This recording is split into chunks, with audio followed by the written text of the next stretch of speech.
എന്റെ പ്രിയപ്പെട്ട സഹോദരങ്ങളെ, നമ്മൾ എങ്ങനെയായി മാറി? നമുക്ക് തെറ്റ് ചെയ്തു എന്ന് ബോധവുമില്ല. ഇനി അഥവാ തെറ്റ് ചെയ്തു എന്ന് ഒരാൾ പറഞ്ഞാൽ തന്നെ അത് തെറ്റാണെന്ന് നമുക്കൊന്ന് തോന്നുന്നുമില്ല. ഏറ്റവും ഒരു അപകടം ഇത്. അടിവരയിട്ട് കേൾക്കണം, പ്രത്യേകിച്ച് എന്റെ പ്രിയപ്പെട്ട ചെറുപ്പക്കാർ. തെറ്റ് ചെയ്തു, ആ തെറ്റ് ചെയ്തു എന്നുള്ളത് ബോധമില്ല. ഇനി ആരെങ്കിലും ബോധ്യപ്പെടുത്തി തന്നാലോ അതിൽ തെറ്റാണെന്ന് അങ്ങനെ പറയാറുമില്ല. ഇപ്പൊ ഏറ്റവും ഒരു അവസ്ഥ എന്താണെന്നറിയോ? ദുനിയാവില് ഏറ്റവും പ്രധാനപ്പെട്ട ഒരു അവസ്ഥ എന്താണെന്നറിയോ? ചെയ്യുന്നത് തെറ്റാണ് എന്നൊരു ബോധം ഇല്ലാതെ. പണ്ട്, വളരെ പണ്ട്, നിങ്ങളൊന്ന് ആലോചിച്ച് നോക്കി. വളരെ പണ്ട് മൊബൈലൊന്നും ഇല്ല. ആകെ ഒരു അന്യ പെണ്ണിനെ എങ്ങാനും ഒന്ന് നോക്കിയാൽ അതൊരു പാപമാണ്. ഉപ്പ വിളിച്ചിട്ട് അടിക്കും, ഇല്ലേ? എന്താ പറയാ? മൊബൈലില്ല, സാങ്കേതിക വിദ്യ. ഒന്ന് ചിന്തിച്ചോ, ഒരായത്ത് പറയാൻ വേണ്ടി ഒന്ന് ചിന്തിച്ചു നോക്ക്. മൊബൈലില്ല, ഫേസ്ബുക്ക് ഇല്ല, ചാറ്റിംഗ് ഇല്ല, ഒരു സാധ്യതയില്ല. ആകെ ഒരു പെണ്ണിനോടുള്ള ഇഷ്ടം പറയാനുള്ള ആകെ മാർഗം അവൾ സ്കൂൾ വിട്ട് വരുന്ന വഴിയിൽ തലേ ദിവസം രാത്രി ആരും അറിയാതെ, ഉപ്പയും വാപ്പയും ഉമ്മയും അറിയാതെ, ഹൃദയത്തിന്റെ ചിതറിത്തെറിച്ച വികാരങ്ങൾ കൈ എഴുതിയത് മാതിരി പേടിച്ച് വിറച്ച് വീട്ടിൽ നൽകാൻ പറ്റുന്ന വാപ്പ അറിയും. ആടിന് വളർത്തുന്ന ആട്ടുംകുട്ടി പോയിരുന്ന് ആട്ടുംകുട്ടിലിരുന്നിട്ട് ആരും അറിയാതെ വെള്ളപ്പേപ്പർ എഴുതിയ പ്രണയലേഖനം രാവിലെ വരുന്ന കുട്ടിയെ കാത്തു നിന്ന് തെങ്ങിന്റെ മറവിൽ നിന്നോ അവൾ വരുന്ന സമയത്ത് പയ്യേറിയും അപ്പുറത്തെ മരത്തിന്റെ ചവിട്ടിൽ പോയി നമ്മൾ എടുക്കുന്നുണ്ടോ നോക്കും. ഇതാണ് പണ്ടത്തെ ഒരവസ്ഥ, അല്ലേ? എല്ലാം മുത്തഖീങ്ങൾ അവർക്ക് അങ്ങനെ വിഷയമാണ്. യഥാർത്ഥത്തിൽ ഇങ്ങോട്ട് നോക്ക്, ഞാൻ തമാശ പറയാം. ഇങ്ങോട്ട് നോക്ക്. അറിഞ്ഞാൽ അന്ന് വാപ്പ തെങ്ങിയെ കെട്ടിയിട്ടിട്ട് മകനെ അടിച്ചിരിക്കും, ഉറപ്പാ, ഇല്ലേ? ഇല്ലേ? അങ്ങനെ അടി കൊണ്ട് എത്ര ആളുകളുടെ കിടക്കുന്ന കൈവക്കി അവരിട്ടിട്ടുണ്ട്. സാലിമസിനെ നല്ല അടി കൊടുത്തിട്ടുണ്ട്.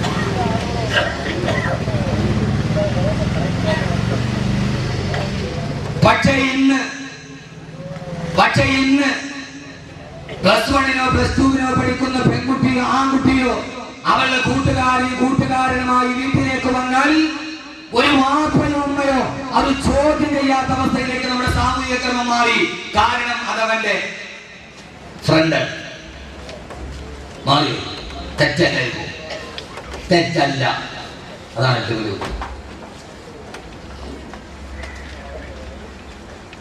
അതുകൊണ്ടാണ് എന്റെ പ്രിയപ്പെട്ട സഹോദരങ്ങളെ ഞാൻ പറഞ്ഞത്, ഇനി തെറ്റല്ല നമ്മൾ ഗണിച്ചു. 2, ഈ തെറ്റിനെ എന്ത് ചെയ്യും? ആളുകളെ മുമ്പിൽ വീരവാദം പറയും. ഞാൻ ഇത്രയും തമ്മാടിത്തരം ചെയ്തിട്ടുണ്ട്, ഈ നാട്ടിലെ ഏറ്റവും വലിയ ആള് ഞാൻ തന്നെ. എന്റെ കൊല്ലു ചെറുപ്പക്കാരികൾ നോക്ക്.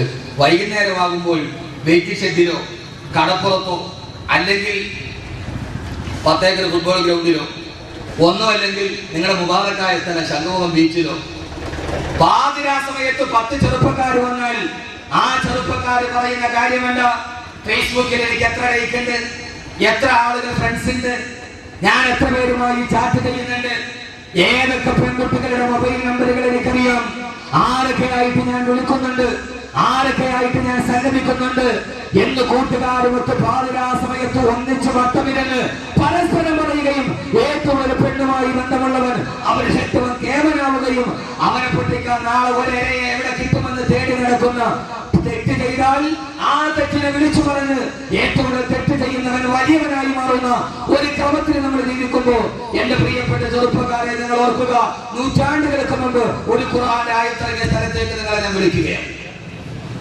യഥാർത്ഥത്തിൽ ഇന്നലെ അതല്ല അവസ്ഥ ആണോ? അല്ലേ? ഇപ്പൊ മൊയ്ലിയാർ എങ്ങനെയായിരുന്നു? മൊയ്ലിയാർ നിങ്ങളെ പോലെ ചെറുതായിട്ട് വലുതായ ആളാ. മൊയ്ലിയാർ പെട്ടെന്ന് വലുതായതല്ല, മൊയ്ലിയാർ ചെറുതായിട്ട് വലുതായ ആളാ. അപ്പൊ അതുകൊണ്ട് ഇതെങ്ങനെയാണെന്നായിരിക്കും നിങ്ങൾ ഗണിക്കും, അല്ലേ? തെറ്റ് ചെയ്യുന്ന വലിയ പ്രശ്നമായിട്ട് നിങ്ങൾ മനസ്സിലാക്കും. വലിയൊരു തെറ്റ് ചെയ്യുന്ന ഒരു ബോധമുണ്ടായാലേ അതിൽ നിന്ന് മാറും. തെറ്റ് ചെയ്യുന്നു മാത്രമല്ല, അത് പരസ്യമായിട്ട് വിളിച്ചു കൊല്ലം വെളിയിൽ പറയാൻ പറ്റില്ല. കൊല്ലം ജില്ലയിലെ കുളത്തൂപ്പുഴയിൽ കഴിഞ്ഞ ദിവസം 3 ദിവസം മുമ്പ് 23 വയസ്സുകാരി പെണ്ണിനെ പോലീസ് അറസ്റ്റ് ചെയ്തു. അവൾ പ്രസവിച്ച കുഞ്ഞിനെ ആരും അറിയാതെ അലമാരയിൽ അവൾ കൊന്നു ഒഴിച്ചുകൂടി. ഭർത്താവ് ഗൾഫിലാണ്. 23 വയസ്സുകാരി പെണ്ണ് 9 മാസവും 10 ദിവസവും ഗർഭിണിയായി. അവളുടെ വീട്ടിൽ ഒരു മനുഷ്യനെന്നിൽ അവർ സ്വന്തം ബെഡ്റൂമിൽ പ്രസവിച്ചു. ആ പ്രസവിച്ച കുട്ടിയുടെ പൊക്കിൾ കൊടി അവൾ തന്നെ ഒഴിച്ചു. ഇത് ആഫ്രിക്കയിലെയും ബ്രിട്ടനിലെയും കഥയിലെ നിങ്ങൾ ചിന്തിക്ക്. ആ പെണ്ണ് സ്വന്തം ഇതേ മനുഷ്യന്മാരെ നിങ്ങൾക്ക് അത്ഭുതം തോന്നണില്ലേ? നിങ്ങൾ എന്തിട്ട് ഇരിക്കണേ? ആ പെണ്ണ് സ്വന്തമായി ആ പെൺകുട്ടിയുടെ അവൾ പ്രസവിച്ച കുഞ്ഞിന്റെ പൊക്കിൾ കൊടി ഒടിച്ചു മാറ്റി. ജനിച്ച കുഞ്ഞിനെ അലമാരയിൽ ഒളിപ്പിക്കുമ്പോ 23 വയസ്സുകാരിക്ക് പോലും ഇത് 30 വയസ്സുകാരിയല്ല. ജീവിതം കണ്ടവളല്ല, കണ്ട് പഠിച്ചവളല്ല, പരിചയമുള്ളവരല്ല. ഈ സ്ത്രീലങ്ങളും അനാചാരങ്ങളും അന്ധവിശ്വാസങ്ങളും ആവാസങ്ങളും അനാവശ്യങ്ങളും ലോകത്ത് പെരുകുമ്പോ എന്റെ പ്രിയപ്പെട്ട സഹോദരങ്ങളെ, ഈ ദുനിയാവാണ് വലുതെന്ന് കരുതി, ഈ ദുനിയാവാണ് വലുതെന്ന് കരുതി തമ്മാടിത്തരങ്ങൾ ചെയ്തെന്ന് മാത്രമല്ല, ആ തമ്മാടിത്തരങ്ങൾ ലോകത്തിന് മുമ്പിൽ വിളിച്ചു പറഞ്ഞിട്ട് നെഞ്ചത്തടിച്ചിട്ട് ഉസ്താദേ ദുനിയാവിനെ പ്രേമിച്ചിട്ട് ആഗ്രഹത്തിൽ ഒറ്റപ്പെട്ടാലും കുഴപ്പമില്ല, ആഗ്രഹത്തെ പ്രേമിക്കാൻ തയ്യാറല്ല, ഈ നിഴലിനെ പ്രേമിച്ചിട്ട് ആഗ്രഹത്തിൽ കഷ്ടപ്പെടാൻ നിങ്ങൾ തയ്യാറാണെന്ന് പറഞ്ഞ് നെഞ്ചു വിരിച്ചു നിൽക്കുന്ന എന്നെ ശ്രമിക്കുന്ന എന്റെ പ്രിയപ്പെട്ട ചെറുപ്പക്കാരാ,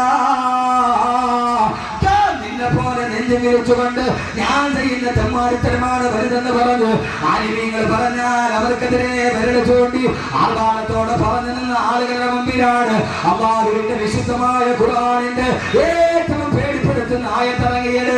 വിശുദ്ധമായ ഖുർആനിന്റെ 6666 ആയത്തുകള് ഏറ്റവും പേടിപ്പെടുത്തുന്ന ആയത്ത് ഖുർആനിലെ ഏറ്റവും ആയത്തിറങ്ങിയത്. കഅബാലയത്തിന്റെ ഭർത്താവിനെ ചാരിയിരുന്നിട്ട് തങ്ങൾ ചെയ്യുന്ന തെമ്മാടിത്തരത്തെ വിളിച്ചു പറഞ്ഞിട്ട് നേരെ നോക്കിയിട്ട് എടാ മുഹമ്മദേ, ഞങ്ങളെ ഉപദേശിക്കാൻ നീ ആരടാ, ഞങ്ങൾ ഇനി ചെയ്യുമടാ എന്ന് പറഞ്ഞിട്ട് വാഹിയാണ്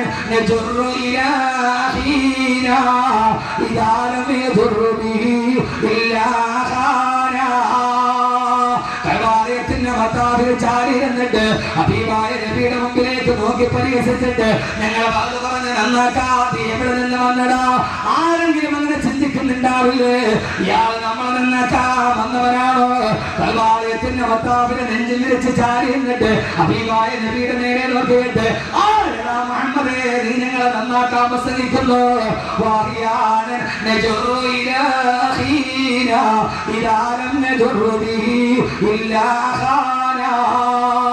ഒരു ചെറുപ്പക്കാരൻ വിളിച്ചു പറഞ്ഞു, ഇന്ന് രാവിലെ മുതൽ ഞാൻ വ്യഭിചരിക്കാൻ വേണ്ടി നടന്നു, ധാരാളം പെണ്ണുങ്ങളുമായി ഞാൻ കിടപ്പുറം കെട്ടിട്ട് ഇന്ന് രാവിലെ വ്യഭിചരിക്കാൻ ഒരു പെണ്ണിനെ തേടി നടന്നിട്ട് ഒരു പെണ്ണിനെ പോലും കിട്ടാതെ വൈകുന്നേരം വീട്ടിലേക്ക് തിരിച്ചു വരുമ്പോ ഒരു ദിവസം വ്യഭിചരിക്കാൻ എനിക്ക് ഉറക്കം വരില്ല.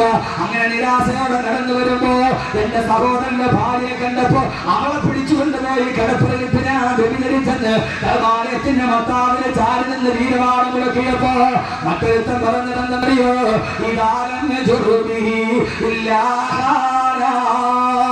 വഴിയിലൂടെ നടന്നു പോകുന്നവനെ പിടിച്ചു നിർത്തിയിട്ട് കരുത്തറത്തിട്ട് മടിശീല പൊട്ടിക്കുന്നവനാണ് ഞാൻ. ഇന്ന് രാവിലെ മുതൽ വൈകുന്നേരം വരെ ചന്തയുടെ പുറഭാഗത്തുള്ള പാറക്കെട്ടിൽ ഊരി പിടിച്ച വീരമായി വാളുമായിട്ട് ഞാൻ കാത്തു നിന്ന് ഒരാളെ പോലും വൈകുന്നേരം വരെ കിട്ടിയില്ല.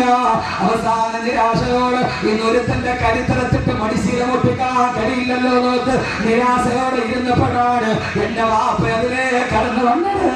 എന്റെ വാപ്പയെ പിടിച്ചു നിർത്തിയിട്ട് എന്റെ വാപ്പയുടെ കരുത്തരത്തിട്ട് എന്റെ വാപ്പയുടെ മടിശീലയിലെ പറഞ്ഞ ഓട്ടിച്ചു കൊണ്ടുപോയി എന്ന് പരസ്പരം വീരമാണം പറഞ്ഞ ചെറുപ്പക്കാരെ അമ്മാന്റെ റസൂലിനെ പരിഹസിച്ചപ്പോ ഞങ്ങൾ ബലമുള്ളവരാണ്, ഞങ്ങൾ ആരോഗ്യമുള്ളവരാണ്, ഞങ്ങൾ പണമുള്ളവരാണ്, നീ ഞങ്ങളെ വാഴ് പറഞ്ഞ് നന്നാക്കേണ്ടതാന്ന് പറഞ്ഞപ്പോ ഓ സ്വയത്താണ്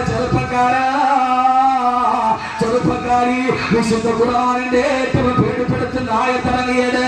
ആ ഹബീബായ നബിയുടെ മനസ്സ് കണ്ടപ്പോ ആകാശത്ത് നിന്ന് നബി വന്നില്ലേ, നബിയെ അൽഹാകുമുത് തകാബുർ അൽഹാകുമുത് തകാബുർ ഹത്താ സുർതുൽ മഖാബിർ കല്ലാ സൗഫ തഅലമൂൻ തുമ്മ കല്ലാ സൗഫ തഅലമൂൻ.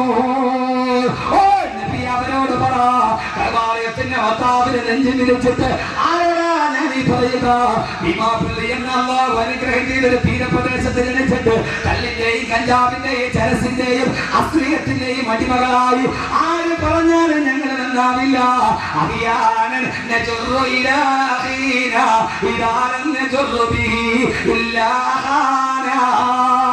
ആരോട് കൂടെ പറപ്പിനോട് ഞങ്ങൾ ഇത് ചെയ്യുമെന്ന് എന്റെ ചെറുപ്പക്കാരാ വീരവാദം മുടക്കുന്നെങ്കിൽ അള്ള ചോദിക്കുകയാണ്, എടാ തെമ്മാടി, എടാ തെമ്മാടി, അല്ലാഹുത്തകാതർ ഏതുവരെയാണ് നിന്റെ നെഞ്ചിങ്ങനെ തിരിച്ചു നിൽക്കുക? ഹത്താ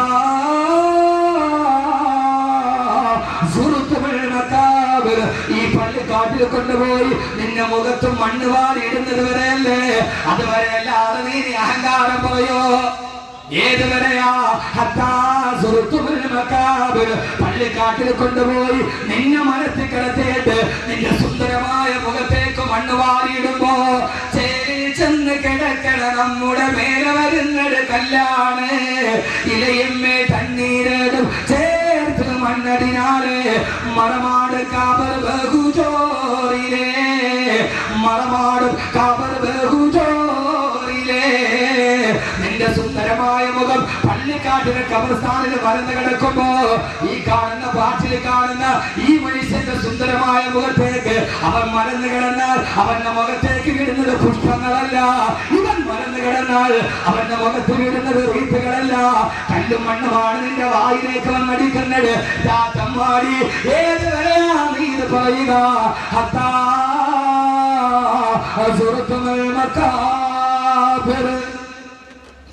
പള്ളിക്കാട്ടിൽ നിന്നെ മലത്തിൽ കിടത്തുന്നത് വരെ അള്ള പറയുകയാണ്, അല്ല നീ വിചാരിച്ചതുപോലെയുള്ള കാര്യങ്ങളുടെ കിടപ്പ് നാളത്തെ സൂര്യോദയം കാണാമെന്ന് നീ വിചാരിക്കണ്ട. പുറകെ നീ നന്നായിട്ട് കാര്യം മനസ്സിലാക്കും, പുറകെ നന്നായിട്ട് നീ കാര്യം മനസ്സിലാക്കും, പുറകെ നീ പിന്നീട് കാര്യം മനസ്സിലാക്കും. എന്റെ മോനെ, ആർക്ക് വേണ്ടി 6 നിരപരാധികളെ രക്തം വീണ് ഭീമാപള്ളിയുടെ തീരപ്രദേശത്ത് പിടഞ്ഞു വീണപ്പോ അവനാണ് കലാപക്കാരനെന്ന് ഇവിടുത്തെ സർവ്വ ആളുകൾ റിപ്പോർട്ട് ചെയ്യപ്പോ ആരവനെ സഹായിക്കാനുണ്ടായിരുന്നത്? ആർക്കാണ് നിനക്കുണ്ടായിരുന്നത്? അള്ളവർക്കല്ല. നീ വിചാരിക്കുന്നത് പോലെയല്ല ഈ ദുനിയാവിന്റെ പോക്ക്. ഇതിനെ സൃഷ്ടിച്ചത് ഞാനാണ്, ഇതിനെ കൊണ്ടുപോകുന്നതും ഞാനാണ് എന്ന് അല്ലാഹു സുബ്ഹാനഹു വ തആല പറയുമ്പോൾ ഈ ദുനിയാവ് അസലും മഖൂബും ബിത്തൗമി, വിഷം പുരട്ട അമ്പാണ് എന്ന് നബി. വിഷം പുരട്ടിയ തേനാണ്, വിഷം പുരട്ടിയ തേനാണ് ദുനിയാവ്. ഈ വിഷം പുരട്ടിയ തേൻ നാക്കിൽ തൊട്ടിട്ട് നീ രുചിച്ചിട്ട് നടക്കാൻ ഇതിന്റെ ഉള്ളിൽ വിശ്വാസം നിനക്ക് അറിഞ്ഞുകൂടാ. അല്ലാഹു നമ്മളെ കാക്കട്ടെ, അല്ലാഹു നമ്മളെ കാക്കട്ടെ. ഏതുവരെ പള്ളിക്കാട്ടി മലത്തിൽ കിടന്ന പിന്നെ ബിൽഗേറ്റ്സും ഞാനും ഒരേപോലെ. ബിൽഗേറ്റ്സ് നിങ്ങളും ഒരേപോലെയാ. കാരണം അവന്റെ മുഖത്തേക്ക് വീഴുന്നത് മണ്ണാണ്. അല്ലാഹു നമ്മളെ കാക്കട്ടെ. ഈ ഒരു ബോധം മനസ്സിലുണ്ടാവും. ഈ ഒരു ബോധം അപ്പൊ ചോദിക്കും, സ്ഥലം ദുനിയാവ് വേണ്ടേ? ഇവിടെ ദുനിയാവ് വേണം. വള്ളം സഞ്ചരിക്കണമെങ്കിൽ വെള്ളം വേണം, വേണ്ടേ? ربنا آتنا في الدنيا حسنة وفي الآخرة حسنة وقنا عذاب النار. വെള്ളം ഇങ്ങോട്ട് നോക്കി വള്ളം സഞ്ചരിക്കണമെങ്കിൽ വെള്ളം വേണം, ആഗ്രഹം വേണമെങ്കിൽ ദുനിയാവ് വേണം. പക്ഷേ വെള്ളം വള്ളത്തിൽ കയറാൻ പാടില്ല. വള്ളം സഞ്ചരിക്കണമെങ്കിൽ വെള്ളം വേണം, പക്ഷെ വെള്ളം വള്ളത്തിൽ കേറിയ അല്ലേ? ഉസ്താദ് ദുനിയാവ് വേണം, വേണ്ടെന്ന് പറഞ്ഞ ദുനിയാവ് വേണം. പക്ഷേ വെള്ളത്തിന്റെ മീതെ കിടക്കാവൂ. വള്ളത്തിൽ വെള്ളം കയറാൻ പാടില്ല. ദുനിയാവ് നമ്മുടെ അകത്ത് കയറാൻ പാടില്ല. ദുനിയാവ് നമ്മുടെ വെളിയിലേക്കാവും. ദുനിയാവ് നമ്മുടെ ഉള്ളിൽ എപ്പോ വിടണമെന്ന് വിചാരിച്ച അപ്പൊ വിടും. ഞാൻ ഇവിടെ നിർത്തിയിട്ട് പറയല്ലേ, നാളെ ഈ വാദം നിർത്തിയിട്ട് പ്രസംഗം നിർത്തിയിട്ട് ഒരു തൈക്കാമിന് പോയി സാദാ സീത ഇമാമാകണമെന്ന് തോന്നിയാൽ അതിന് പാകപ്പെട്ട മനസ്സുമായിട്ടാണ് ഞാൻ നിൽക്കുക. നിങ്ങൾ ആരും ഒരാണ്ട് ശങ്കിക്കണ്ട. ചില ആളുകൾ പറയുമ്പോൾ അത് നല്ല സെറ്റപ്പിലല്ലേ ഇപ്പോൾ. ഞാൻ എൻ്റെ കൽബിനെ ഞാൻ പാകപ്പെടുത്തിയിട്ടുണ്ട്. എങ്ങനെ? ഇന്ന് ഈ വാദം നിന്നു, നാളെ രാവിലെ 2000 രൂപ ശമ്പളത്തിന് ഒരു തൈക്കാവിൽ ഇമാമായി നിൽക്കണം. പാകപ്പെടുത്തിയിട്ടാണ് നിൽക്കുക. അള്ളാഹുനാക്കി തരട്ടെ. അല്ല ഇതില്ലെങ്കിൽ പിന്നെ ജീവിക്കാൻ കഴിയില്ല, പിന്നെ ഞാൻ ദുനിയാവിൽ നഷ്ടപ്പെട്ടു പോയി, എന്റെ ആഹ്റം നഷ്ടപ്പെട്ടു പോയി, അങ്ങനെ ഒരു തോന്നലുണ്ടാവും. ദുനിയാവിൽ പോയോ അള്ളാഹു ആരുടെ കയ്യിലും തരും, വാസിക്കന്റെ കയ്യിലും തരും, നല്ലവന്റെ കയ്യിലും തരും. തിരിച്ചേത് സമയത്ത് അവൻ എടുക്കും. ആ സമയത്ത് എന്റെ പ്രിയപ്പെട്ട സഹോദരങ്ങളെ അള്ളാഹു നമുക്ക് ആ ചിന്ത നൽകട്ടെ. അള്ളാഹു നമുക്ക് ആ ചിന്ത നൽകട്ടെ. അള്ളാഹു പറഞ്ഞു ലതറവുന്നൽ ജഹീം, അള്ളാഹുവിനെ തന്നെയാണ് സത്യം, നീ നരകത്തെ കാണുക എന്ന് ചെയ്യും. എന്തൊരു വാക്കാണ് ഖുർആൻ മനുഷ്യന്റെ ഹൃദയത്തിലോട്ട് ഇറ്റിച്ചതാണ്. ഈ ഒരൊറ്റ സൂറത്ത് പഠിച്ചാൽ മതി, പിന്നെ ഒരു മനുഷ്യ തമ്മാടിയാവില്ല. അള്ളാഹ് ചോദിക്കാതെ തമ്മാടി നീ അമ്പതം വരെയാണ് നെഞ്ചും പിരിച്ചിട്ട് ഞങ്ങളെ നന്നാക്കാൻ വന്നിരിക്കുന്ന, ഞങ്ങളിത് നിർത്താനാ, ഞങ്ങൾ നിർത്തില്ല. കാരണം എന്റെ പ്രിയപ്പെട്ട സഹോദരങ്ങളെ, ഏതുവരെ അല്ലാഹുവിന്റെ ഖുർആൻ പറഞ്ഞു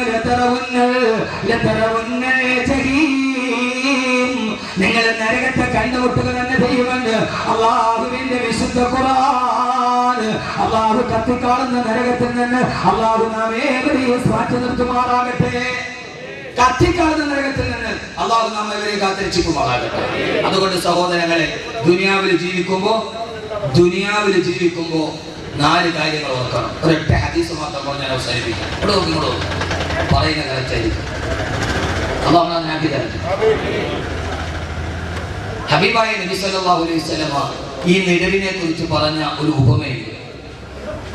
എന്തോ ഗ്ലാസ് കഴിച്ചു നോക്കിയായിട്ട് ഇപ്പൊ ഒന്നും കൊടുക്കണം. അവിടെ ജീവിച്ചു അവിടെ മതി, ദുനിയാവ് വേണ്ടാന്നൊരു കപ്പ് ചായ ഞാൻ ഒരു വ്യക്തി പാകപ്പെടുത്തിക്കൊണ്ടുവരും. അപ്പൊ നിങ്ങൾ ചായ ബോക്സായിട്ട് വന്നാലും കൊടുക്കാം ഇൻഷാ അല്ലാഹ്. അവസാനം നമ്മൾ നന്നായിട്ടൊന്ന് ദുആ ചെയ്ത്, ഒത്തിരി നാളായി നമ്മൾ ഒന്നിച്ചിരുന്ന് ദുആ ചെയ്തിട്ട് ഒന്ന് ദുആ ചെയ്ത് ചായ കുടിച്ചിട്ട് നമ്മൾ പോകും. പക്ഷെ അതിനു മുമ്പ് ഒരു 4 കാര്യം നിങ്ങളോട് ഞാൻ പറയുകയാണ്. പക്ഷെ ചെയ്യൂലേ? ഹബീബായ നബി മുഹമ്മദ് മുസ്തഫ സല്ലല്ലാഹു അലൈഹി വസല്ലമ, എന്റെ പൊന്നു സഹോദരിമാരെ, ഈ പോക്കങ്ങൾ അവസാനിപ്പിക്കണം. ഞാൻ നന്നാവാനാണ്. ഞാൻ ഈ മിനീസ് കേട്ടുമിട്ട് അരയ്ക്ക് റിപ്പോർട്ടില്ലാത്ത വസ്ത്രം ധരിച്ച് ഞാൻ ഇങ്ങനെ നടക്കും. കക്ഷത്തിൽ ഒരു ബാഗ് തോന്നി. മയ്യത്ത് കാണാൻ പോണ പെണ്ണിന്റെ കക്ഷത്തിൽ ഒരു ബാഗ് ഉണ്ടാവും. എന്തിനാണ് അള്ളാഹു? മരിപ്പ് വീട്ടിൽ മയ്യത്ത് കാണാൻ പോവാ പെണ്ണ്, ആ പെണ്ണിന്റെ കക്ഷത്തിൽ ഒരു ബാഗ് തൂക്കിയിട്ടുണ്ടാവും. ആ ബാഗിന്റെ അകത്തോട്ട് ഒന്നും ഉണ്ടാവൂല. താനും ഇതെന്തിനാ തൂക്കിയിരിക്കണമെന്ന് അള്ളാഹു അല്ല. മയ്യത്ത് കാണാൻ പോവാ, അപ്പഴും കക്ഷത്തുമേ ഒരു ബാഗ്. ഇതെന്തിനാ? ഒരു ഭ്രമമാണിത്. ഞാൻ പറഞ്ഞിട്ടില്ല, ഇതൊരു കക്ഷത്ത് ബാഗില്ലെങ്കിൽ ഞാൻ അടാവില്ല.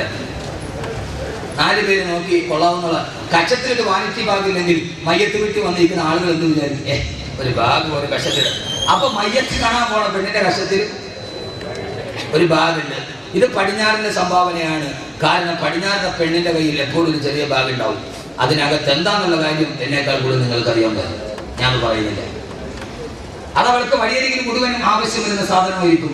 അതുകൊണ്ട് അതിനാണ് പടിഞ്ഞാറ്റിലെ പെണ്ണ് കയ്യിലൊരു ചെറിയ ബാഗ് എപ്പോഴും ഉണ്ടാവും. അവൾക്ക് ആവശ്യമുള്ള സാധനങ്ങൾ അതിനകത്ത് ഉണ്ടാവും. അത് കണ്ടിട്ട് ഈ പാവം പച്ചപ്പൊട്ടി പൊട്ടി എന്ന് പറഞ്ഞാൽ പിന്നെ പച്ചപ്പൊട്ടി പൊട്ടി എന്ന് പറഞ്ഞാൽ പിന്നെ ഇതെന്ത് പൊട്ടിയാ? പച്ചപ്പൊട്ടി. അല്ലാതെ പിന്നെ എന്തിനാ വിളിക്കുക? പെണ്ണ് വൈകുന്നേരം 7 മണിക്ക് ചായ നിൽക്കുമ്പോ ടിവിയിൽ സീരിയലി വരും. ആ സീരിയലി വരുന്ന പെണ്ണ് കണ്ണിൽ ഗ്ലിസറിൻ വെച്ചിട്ടാണ് അവള് കരയണം, അല്ലേ? സാരി ഉടുത്ത് ഇപ്പോഴത്തെ ഒരു സീരിയൽ അഭിനയിക്കുന്ന പെണ്ണിന് 500 സാരി ഉണ്ടെന്നാണ്. എന്റെ മോൻ 1 വയസ്സുള്ളപ്പോൾ തുടങ്ങിയ സീരിയൽ, അവന് 8 വയസ്സായി. ആദ്യത്തെ സംവിധായകൻ മരിച്ചപ്പോയാലും മോനാ സംവിധായകൻ. സീരിയലൊക്കെ കൊണ്ടാലും അതിൽ അഭിനയിക്കുന്ന ഒരു പെണ്ണിന് മിനിയാന്ന് സപ്ലിമെന്റിൽ കണ്ടത് അവക്ക് 500 സാരി ഉണ്ടെന്നാണ്. 500 സാരി ഒരു സാരി എടുത്ത് മുഖത്ത് പൗഡർ തേച്ച് കണ്ണില് ഗ്ലിസറിൻ തേച്ചിട്ടാണ് സീരിയലിലെ പെണ്ണിരുന്ന് കരയുന്നത്. നീ ഭീമാപ്പള്ളിയിൽ 24 മുമ്പിൽ ഇരുന്നിട്ട് അവള് ഗ്ലിസറിൻ തേച്ച് കരയുമ്പോ നീ കൂടെ പച്ചപ്പൊട്ടി. അല്ലാതെ എന്താ പറയുന്നത്? പെണ്ണുങ്ങൾ വിചാരിക്കും ഇമാതിരി ഉയർസ്ഥാനം ദുആ ചെയ്ത് അത് കേൾക്കാൻ വന്ന് കോണിപ്പടി കയറി മോളിൽ കയറി ഇരുന്നിട്ട് അയാൾ നമ്മളെ പച്ചപ്പൊട്ടി എന്ന് വിളിച്ചിട്ടുണ്ട്. ആ പച്ചപ്പൊട്ടികളെ വിളിച്ചിട്ടുണ്ട്. പൊട്ടികൾ അല്ലാത്തൊന്നും പൊട്ടികളല്ല. ഈ പൊട്ടി മിനഹു പൊട്ടി നഹ പൊട്ടി. അപ്പൊ പച്ചപ്പൊട്ടികൾ എന്താ? അല്ലെങ്കിൽ പിന്നെ അമ്മ അത് കണ്ടിട്ട് കരയും. അവള് ക്രിസ്ത്യൻ വെച്ചിട്ട് കരഞ്ഞതാണ്. എന്റെ പ്രിയപ്പെട്ട സഹോദരങ്ങൾ സഹോദരിമാരെ, അതുകൊണ്ട് വെറും ഒരു പച്ചപ്പൊട്ടിയാവാതെ പടിഞ്ഞാറിന്റെ ആവിഷ്കാരത്തിന്റെ പെണ്ണായി മാറാതെ അവള് വാണിജ്യകാവ് ചുമച്ചു. എടാ പച്ചപ്പൊട്ടൻ, നീ പച്ചപ്പൊട്ടൻ, പച്ചപ്പൊട്ടൻ. നമുക്ക് ദുനിയാവിങ്ങനെ കാണണം. ഇങ്ങനെ വന്നിട്ട് പാട്ടിന്റെ അകത്തോട്ട് കയ്യങ്ങൾ ഇൻ ചെയ്തിട്ട് കച്ചവടമൊക്കെ കൊണ്ടേ ഏതായാലും റൂമിന്റെ വരുമാനമൊക്കെ കൂടുമ്പോ കറക്റ്റാണ്. എടാ പൊട്ട, നീ എന്തിനാണ് പോക്കറ്റിൽ കൈയിട്ടത്? അത് അമേരിക്കക്കാരൻ ഇട്ടതാണ്. അവിടെ ഭയങ്കര തണുപ്പാണ്, അതുകൊണ്ട് അവന്റെ കൈക്ക് തണുപ്പേക്കാതെ അവൻ പാട്ടിന്റെ പോക്കറ്റിൽ കൈയിട്ടതാ. നമ്മളത് കണ്ടിട്ട് നമ്മളിപ്പോഴും നമുക്ക് അവൻ മതി. അതുകൊണ്ടല്ലേ ഞാൻ പറഞ്ഞില്ലേ നിങ്ങളോട്, കേരളത്തിൽ ആകെ ഏത് ടൗണിൽ നോക്കിയാലും 2 പരസ്യമാണ് കൂടുതൽ. ഒന്ന്, UK പഠിക്കാൻ അവസരം. നോക്ക്, തിരുവനന്തപുരം മൊത്തം ഇലക്ട്രിക് പോസ്റ്റിലാണ് UK. എൻ്റെ മോനെ UK വിട്ട് പഠിപ്പിക്കണം. അവൻ ആരിഫായി, ഔലിയായി. രണ്ടാമത് പിന്നെ ഏറ്റവും കൂടുതൽ കാണുന്ന പരസ്യം മൂലക്കുരു ഓപ്പറേഷൻ ഇല്ലാതെ സുഖപ്പെടുത്താം. ഈ 2 പരസ്യമാണ് കേരളത്തിൽ കൂടുതൽ. അതൊരു ധാരണയാണ്. പക്ഷേ അല്ലാഹുവിന്റെ പ്രവാചകൻ നബി മുഹമ്മദ് മുസ്തഫ സല്ലല്ലാഹു അലൈഹി വസല്ലമ ലോകത്തോട് പറഞ്ഞ ഏറ്റവും വലിയ സതുപദേശം ഏതെന്നറിയുമോ? സതുപദേശം പറയാൻ വേണ്ടി മാത്രം വന്ന ഹബീബായ നബി മുഹമ്മദ് മുസ്തഫ ആകർ ഹലീമാ മേരാ ഘർ മേ ഖൈറുൽ വറാ ഗയാ ഹേ യേ ഖേതി കി ഘർ ആകർ ഹലീമാ മേരാ ഘർ മേ ഖൈറുൽ വറാ ഗയാ ഹേ. അങ്ങനെ നിന്ന് പാവപ്പെട്ടവളായ ഹലീമത്ത് സഅദിയ മദീനയിലേക്ക് വന്നപ്പോ, മക്കയിലോട്ട് വന്നപ്പോ ഏതൊരു പ്രിയപ്പെട്ട മകനെ തന്നെ മാറിടത്തോട്ട് ചേർത്ത് വെച്ചപ്പെടാറോ, പാല് ചുരത്താത്ത ഒട്ടകത്തിന്റെ അകടില് പാല് ചുരത്തപ്പെട്ട പറക്കത്തിന്റെ ഉടമസ്ഥന്റെ വാക്കുകൾ എന്റെ വീട്ടിലേക്ക് കടന്നു വന്നാൽ ഈ ഭീമാപള്ളിയിൽ ഓരോ കൊട്ടാരത്തും കുടിലേക്കും ഹബീബായ നബിയുടെ ഒരൊറ്റ വാക്ക് കടന്നു വന്നാൽ നിങ്ങൾ ആഖിറത്തിന്റെ സുൽത്താന്മാരാണ്, നിങ്ങൾ ദുനിയാവിന്റെ നിഴലിന്റെ പ്രണയിതാക്കളല്ല. അതേതെന്നറിയുമോ? ലോകത്ത് മുഴുവനും ജീവിക്കാൻ ആഗ്രഹിക്കുന്ന മനുഷ്യനോട് അല്ലാഹുവിന്റെ റസൂൽ പറഞ്ഞു,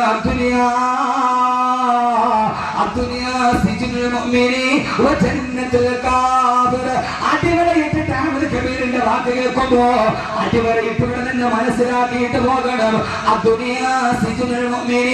ഈ ദുനിയാവ്, ഈ നിഴല്, ഈ ദുനിയാവ് സിജ്നുൽ മുഅ്മിനി, ഒരു സത്യവിശ്വാസിയുടെ ജയിലാണെന്ന് നബി മുഹമ്മദ് മുസ്തഫ. ഒരൊറ്റ ഹദീസ് ഞാൻ പറയും നിഴലുമായിട്ട് ബന്ധപ്പെട്ട്. നിഴലിനെ 2 കാര്യത്തോട് ഉപമിച്ചിട്ട് നബിയങ്ങൾ. ഒന്നാമത്താണ് നമ്മൾ പറയുന്നത്, ഒന്നാമത്തത് ദുനിയാവാണ്. ഈ ഒരൊറ്റ ഹദീസ് മാത്രം പഠിച്ചാൽ മതി.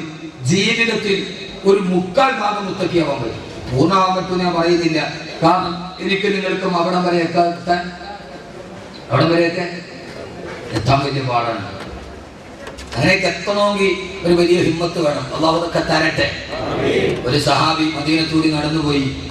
ഒരു സുന്ദരിയായ പെണ്ണ് മുമ്പിലൂടെ പോയി. ആ പെണ്ണിനെ അറിയാതെ നോക്കിപ്പോയി. ആര്? സഹാബി. എന്ന് വെച്ചാൽ ആളുകൾ നോക്കാൻ നിൽക്കരുത്. പെട്ടെന്ന് പടച്ചവനെ പേടി വന്നു. ആ പെണ്ണിനെ അറിയാതെ നോക്കി ആഗ്രഹിച്ചു പോയി. പെട്ടെന്ന് പടച്ചവനെ പേടി വന്നു. നേരെ പള്ളിയിലോട്ട് പോയപ്പോ ഖലീഫ അമീറുൽ മുഅ്മിനീൻ ഉസ്മാൻ ഇബ്നു അഫ്ഫാൻ റളിയല്ലാഹു തആല അൻഹു പള്ളിയിലിരിക്കുകയാണ്. പോയിപ്പോ അസ്സലാമു അലൈക്കും യാ അമീറുൽ മുഅ്മിനീൻ. ആ സമയത്ത് സലാം എന്നായിട്ട് മടക്കിയില്ല. എന്റെ അമീറുൽ മുഅ്മിനീൻ സലാം എന്നായിട്ട് മടക്കാത്തതെന്താ?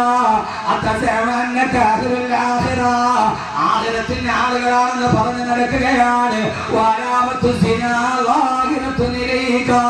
വ്യഭിചാരത്തിന്റെ അടയാളം നിന്റെ മുഖത്താണെങ്കിൽ വരച്ചു വെച്ചിട്ടുണ്ട്. സലാം മടക്കിയില്ല. ഉസ്മാൻ റളിയല്ലാഹു തആല പറഞ്ഞു, വളച്ചിലൊക്കെ ആഖിറത്തിന്റെ ആളുകളാണ്, ഭയങ്കര നിസ്കാരവും നോമ്പും ഒക്കെ തന്നെ. പക്ഷെ ആഖിറത്തിൽ മുഖത്ത് പച്ച വ്യഭിചാരത്തിന്റെ അടയാളം വിട്ട് കാണാൻ കഴിയും. സഹാബി ഞെട്ടിപ്പോയി.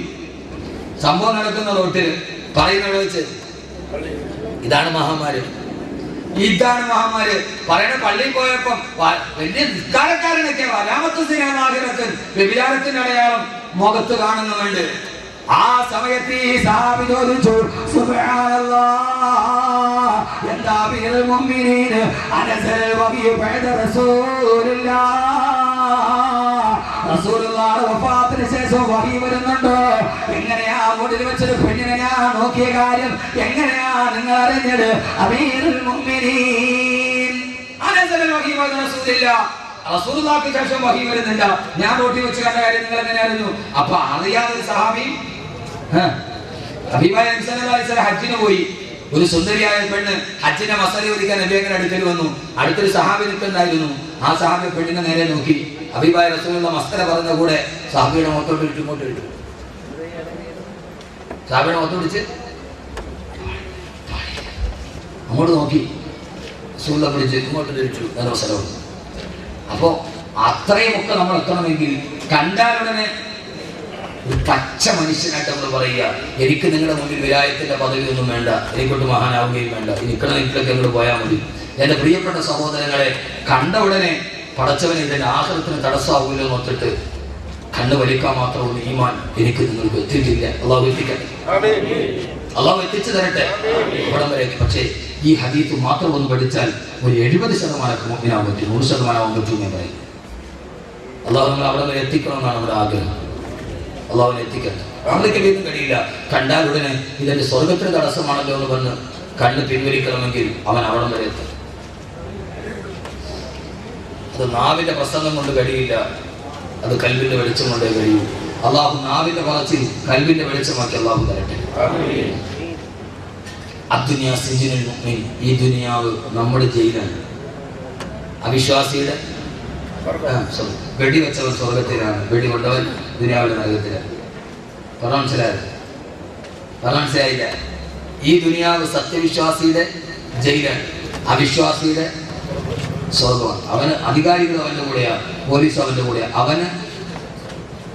അവന് എന്നിട്ട് വംശമായ അവന് സ്വർഗം. നമുക്കിപ്പോഴും നരകമാണ്, നമുക്കിതെപ്പോഴും ജയിലാണ്. നമ്മൾ ജയിൽവാസിയാണ്.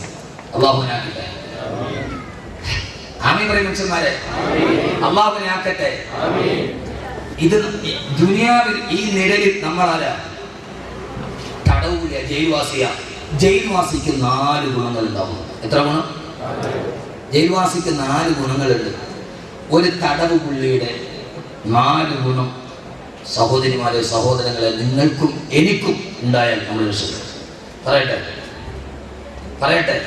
നിഴലിന്റെ പ്രണയോട് അവസാനിപ്പിക്കട്ടെ. നിഴലിനെ പ്രണയിക്കുന്നെങ്കിൽ ആ നിഴലിനെ പ്രണയിക്കുന്നവർക്ക് 4 അടിസ്ഥാന യോഗ്യത ഉണ്ടാവും. പ്രണയമുണ്ട്, എനിക്ക് ആ പെണ്ണിനെ ഇഷ്ടം, കെട്ടിച്ചേരാൻ പറയും, പെണ്ണിന്റെ വാപ്പാന്ന് പറയും, പോയി സ്വന്തമായിട്ട് ജോലി ഉണ്ടാക്കിയിട്ട് വരാൻ പറയും. അപ്പൊ നിഴലിനെ സ്നേഹിക്കുന്നെങ്കിൽ ആ നിഴലിനെ പ്രണയിക്കുന്നവർക്ക് ഇത്ര ഗുണം ഉണ്ടാവണം. 4. നീ ഇവിടുത്തെ ജയിൽവാസിയാണ്.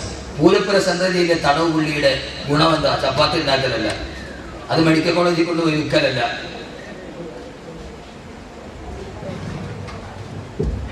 ജയിൽവാസിക്ക് 2 ഗുണം, 4 ഗുണമുണ്ട്. 1 ഇത്താഅത്ത്. അതുകൊണ്ടാണ് എപ്പിതങ്ങൾ ജയിൽവാസിയോട് നമ്മെ ഉപമിച്ചത്, ദുനിയാവിൽ താമസിക്കുന്നവരോട്. 1 ഇത്താഅത്ത്, വഴിപ്പെടുക. ജയിൽവാസി എത്ര വലിയവനാണെങ്കിലും, ഇനി സാക്ഷാൽ സ്വർണം കടത്തിയ വയസ്സാണെങ്കിലും, ജയിലിൽ പോയാൽ ജയിൽ വാർഡനെ അനുസരിച്ചേ പറ്റൂ. ജയിൽവാസിയുടെ ഏറ്റവും പ്രധാനപ്പെട്ട ഗുണം അനുസരിക്കുക. സമയത്ത് പ്ലേറ്റ് മുട്ടും വന്ന് കഴിക്കുക, കുന്താലി എടുത്തു കൊടുത്താൽ വെട്ടുക. അതിപ്പോ കാലിത്തീറ്റയിൽ പോയ ലാലുവായിട്ട് കാര്യമില്ല. ലാലു പ്രസാദിന്റെ ഇനി ജോലി 18 വർഷം മുമ്പ് പ്രോസിക്യൂട്ട് ചെയ്ത ആൾ, 18 വർഷം മുമ്പ് ശിക്ഷ വിധിക്കാൻ പ്രോസിക്യൂട്ട് ചെയ്യപ്പെട്ട ആളാണ് ലാലു പ്രസാദ് യാദവ്. 18 വർഷം മുമ്പ് പ്രോസിക്യൂട്ട് ചെയ്തിട്ടും അയാളെ ശിക്ഷിച്ചത് ഇപ്പോഴാണ്. മസൂദ് അല്ലെ, എംപിയുടെ പേരെന്താ? ഇപ്പൊ ജയിലിപ്പോയ എം പി റഷീദ് മസൂദ്. 44-ാമത്തെ വയസ്സിലാണ് അയാൾ കുറ്റം ചെയ്തത്. അയാളെ ശിക്ഷിക്കുന്നത്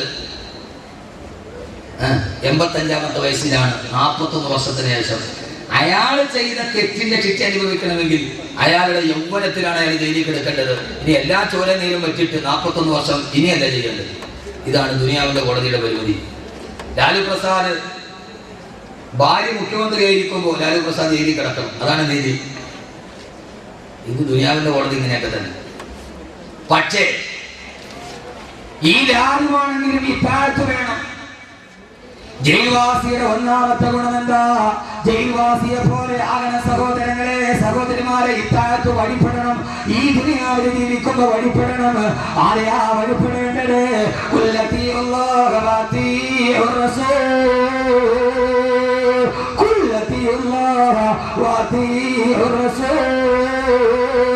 അല്ലാഹുവിനെയും അവന്റെ പ്രവാചകനായ നബി മുഹമ്മദ് മുസ്തഫ സല്ലല്ലാഹു അലൈഹി വസല്ലമയെ വഴിപ്പെടണം. ഈ ദുനിയാവിൽ ജീവിക്കുമ്പോ നമുക്കും എനിക്കും ഉണ്ടാകേണ്ട ഒന്നാമത്തെ ഗുണം ഇത്താഅത്തുല്ലാഹ് വ റസൂലിഹി, അല്ലാഹുവിന്റെ റസൂലിനെ വഴിപ്പെടുക. എന്നാലേ സഹോദരങ്ങളെ ജയിക്കാൻ കഴിയൂ. എന്റെ പ്രിയപ്പെട്ട ചെറുപ്പക്കാരാ, ഈ കടലിന്റെ തിരമാലകളുടെ മുകളിലേക്ക് ജീവിക്കാൻ വേണ്ടി വള്ളത്തിന്റെ വിലയും കാത്തിരിക്കുന്ന ഈ തീരദേശ പ്രവാസികളോട് പറയുകയാ, അല്ലാഹുവിന്റെ റസൂലിനെ വഴിപ്പെടുക.